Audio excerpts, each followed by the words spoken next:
Ne rien négliger. Ramasser le moindre haricot qui jonche le sol et que d'autres ont laissé tomber par mégarde en faisant leurs courses.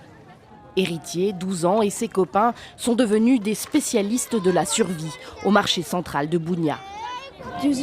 J'ai quitté le camp où je vis pour venir ramasser des haricots, récupérer des pommes de terre et des bananes pour les rapporter ensuite au camp. Ici à Bunia, on souffre beaucoup. On prie pour que la guerre s'arrête et qu'on puisse rentrer chez nous.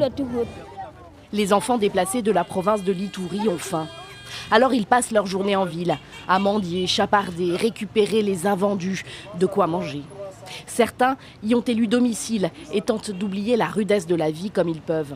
Ce garçon, drogué à la colle, explique qu'il est originaire de Lopa, un village à quelques dizaines de kilomètres de là et qui, comme tant d'autres dans la province, est régulièrement le théâtre d'affrontements entre l'armée congolaise et des groupes armés.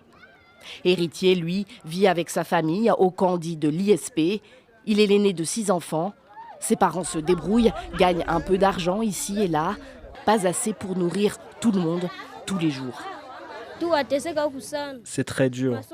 On ne va plus à l'école, on se demande ce qu'on peut faire de plus. On est devenus des enfants des rues. On erre en ville, on mendie. Comment peut-on trouver de l'argent? Ici, lorsqu'il n'y a plus de vivres, c'est la catastrophe. Des enfants meurent. Et en plus, quand il pleut, on est tout mouillé.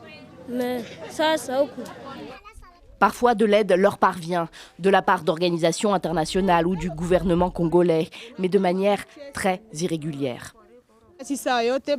On nous approvisionne très rarement. Il y a toujours du retard. Parfois, on ne reçoit rien pendant 3 mois.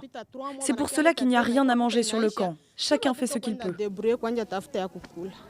3000 familles sont installées sur ce site. Il existe 4 autres camps à Bunia et aux alentours. Les conditions de vie des déplacés y sont partout les mêmes.